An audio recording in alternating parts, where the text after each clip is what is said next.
اے ضعیفہ کچھ دیر کے بعد میں تم سے تمہارے بیٹے سے ملاقات ضرور کرواؤں گا. میں جاتا ہوں تمہارے بیٹے کو تلاش کرنے, میں جاتا ہوں تمہارے بیٹے کو ڈھونڈنے کے لیے. مالک بن دینار سے وہ ضعیفہ کہنے لگی بیٹا جلدی کر, تیرا شکر گزار رہوں گی. حضرت مالک بن دینار وہاں سے نکلے ہیں, اس شخص کے پاس آیا. آنے کے بعد کہنے لگے اے شخص چل, تیری ماں کو میں نے منا لیا ہے, چل تیری ماں بے قرار ہے, تیری ماں پریشان ہے, تیری ماں تجھے دیکھنے کے لیے, تجھ سے بات کرنے کے لیے تڑپ رہی ہے, بے قرار ہے. اب وہ شخص حضرت مالک بن دینار اس کا ہاتھ پکڑا ہے اور اسی خیمے میں پہنچے ہیں جس خیمے میں وہ ضعیفہ تھی. حضرت مالک بن دینار پھر دستک دیتے ہیں, اندر سے آواز آتی ہے کون؟ کہا مالک بن دینار ہوں, تیرے بیٹے کو لے کے آئی ہوں, تیرے بیٹے کو لے کے آیا ہوں. وہ ضعیفہ اندر سے کہنے لگی اے مالک بن دینار جتنا جلد ہو سکے اس بیٹے کو واپس کر دو, میں اس کا چہرہ دیکھنا نہیں چاہتی ہوں, میں اس کی آواز تک سننا گوارا نہیں کرتی ہوں. حضرت مالک بن دینار کانپنے لگے اور کہنے لگے او کم بخت, تیرا کون ایسا جرم ہے, تو کون ایسی خطا کی ہے کہ اب سے پہلے تیری ماں تجھ سے ملنے کے لیے بے قرار تھی, تیری ماں تجھ سے ملنے کے لیے تڑپ رہی تھی, لیکن ابھی تیری آواز کو سنتے ہی تیری ماں کا وہ درد ہرا ہو گیا ہے, وہ درد پھر سے جاگ گیا ہے. وہ کون ایسا خطا تو نے کیا ہے, کیا غلطی ہے تیری؟ حضرت مالک بن دینار کے سامنے وہ شخص رونے لگا اور کہنے لگا اے مالک بن دینار خطا تو بتا نہیں سکتا ہوں, خطا بہت بڑی ہے, بہت بڑا مجرم ہوں, لیکن جب یہاں آئے ہو تو ماں سے ملا دو. حضرت مالک بن دینار کہنے لگے تم نے خطا ایسی کی ہے کہ تیری آواز کو سن کر تیری ماں کے اندر نفرت پیدا ہو گئی اور وہ زخم پھر سے ہرا ہو گیا, وہ درد بڑھ گئی ہے. اب تیری ماں تجھ سے ملاقات نہیں کرے گی, تجھ سے بات بھی نہیں کرے گی, میں جا رہا ہوں. حضرت مالک بن دینار قدم باہر نکالتے ہیں, وہ شخص دامن پکڑ لیتے ہیں اور کہتے ہیں کہ مالک بن دینار یہاں تک آ گئے ہو تو میری ماں سے میری خطا معاف کروا دو, زندگی بھر یہ احسان نہیں بھولوں گا, قیامت تک یہ بات یاد رکھوں گا.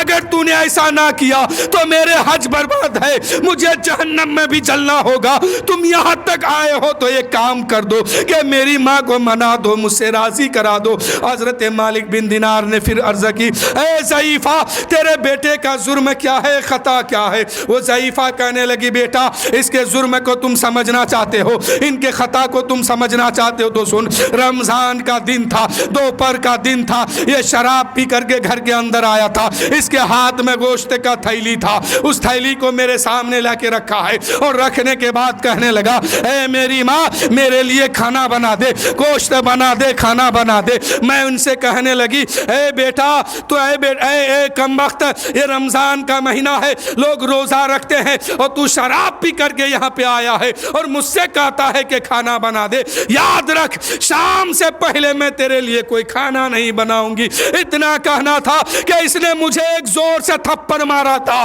تھپڑ مارنا تھا کہ میرے آنکھ کا ڈھیلا باہر آ گیا تھا. اور اس کے بعد یہیں تک بات نہیں ہے, بات اور آگے بڑھتی ہے. وہ ضعیفہ کہنے لگی تھپڑ مارنے کے بعد جو ہی میرے آنکھ کا ڈھیلا باہر آیا ہے اس نے مجھے ڈھکیل دیا ہے, میں اپنے چولہے میں گر گئی ہوں, میں اپنے تنور میں گر گئی ہوں, یہ دیکھو میرے ہاتھ جلے ہوئے ہیں. پردے سے ہاتھ باہر نکالتے ہیں. وہ ضعیفہ جو ہی ہاتھ نکالتی ہے تو مالک بن دینار کیا دیکھتے ہیں کہ ہاتھ بالکل جلا ہوا ہے, آنکھ کا گولا آنکھ کے اندر نہیں ہے. حضرت مالک بن دینار بہت افسوس کیے ہیں. حضرت مالک بن دینار جلال میں آتے ہیں اور کہتے ہیں نادان تو نے یہ کیا کر رکھا ہے, ایسی خطا تو نے کیوں کیا, اپنی ماں کے اوپر ہاتھ کیوں اٹھایا؟ میرے دوستو اتنے میں وہ شخص نے اپنے چادر کو سر سے ہٹاتے ہیں اور اپنے آپ کو چادر سے باہر کرتے ہیں تو کیا دیکھتے ہیں کہ ایک ہاتھ اس کا بھی کٹا ہوا ہے, ایک آنکھ کا گولا اس کا بھی نکلا ہوا ہے. مالک بن دینار سے کہنے لگا اے مالک بن دینار اسی ہاتھ سے میں نے اپنے ماں کے چہرے پہ تھپڑ مارا تھا جب شراب پینے کی حالت میں تھا. شراب کی حالت میں تھا، نشہ کی حالت میں تھا، جو ہی نشہ اترا ہے، نشہ ٹوٹا ہے، جب ہوش آیا ہے تو مجھے خیال آیا کہ اسی ہاتھ سے میں نے اپنے ماں کے چہرے پہ تھپڑ مارا ہے، میں نے اس ہاتھ کو اسی دن کاٹ کے پھینک دیا تھا، اور جو ہی میں نے سوچا، میں نے دیکھا کہ میری ماں کے آنکھ کا گولا آنکھ سے باہر آ گئی ہے، تو میں نے اسی دن اپنے آنکھ کو بھی نکال کے پھینک دیا ہے۔ اب مالک بن دینار کہتے ہیں اے ضعیفہ کان کھول کے سن لے، اب تو تجھے معاف کرنا ہی پڑے گا، اس لیے کہ تجھے معاف کرنا ہی ہوگا، اس لیے کہ جو ہاتھ تیرے جلے ہیں اسی ہاتھ کو تیرے بیٹے نے کاٹ کے پھینک دیا ہے، جو آنکھ کا گولا تیرا نہیں ہے اسی آنکھ کے گولے کو تیرے بیٹے نے اپنے آنکھ سے جدا کر دیا ہے، نکال کے پھینک دیا ہے۔ اتنا کہنا تھا، وہ ضعیفہ ہاتھ بڑھاتی ہے، عرض کرتی ہے اے بیٹا تو نے ایسا کیوں کیا ہے؟ جس دن اللہ کا حکم آیا تھا کہ تیرا حج قبول نہیں ہے، اسی دن کسی کو وسیلہ بنا کے لے آتا اور میں تیری خطا کو معاف کر دیتا، اللہ بھی راضی ہو جاتا، میں بھی راضی ہو جاتی، اور اللہ تعالیٰ تیرے حج کو قبول فرما لیتا، تمہارا ہاتھ بھی بچ جاتا، آنکھ بھی بچ جاتی۔ ایسا تو نے کیا کیوں؟ جس دن اللہ کا حکم آیا تھا کہ اے شخص عبد الرحمن بن سنان تیری حج قبول نہیں ہے، اسی دن تم کسی کو وسیلہ بنا کے لاتا اور میرے پاس آ کے معافی مانگ لیتا، تیرا ہاتھ بھی بچ جاتا، آنکھ بھی بچ جاتی، اور تیرا حج بھی قبول ہوتا، میں بھی معاف کر دیتی، اللہ بھی معاف کر دیتا۔ کیا درود شریف پڑھیے، اللہم صلی علی سیدنا شفیعنا روک دو۔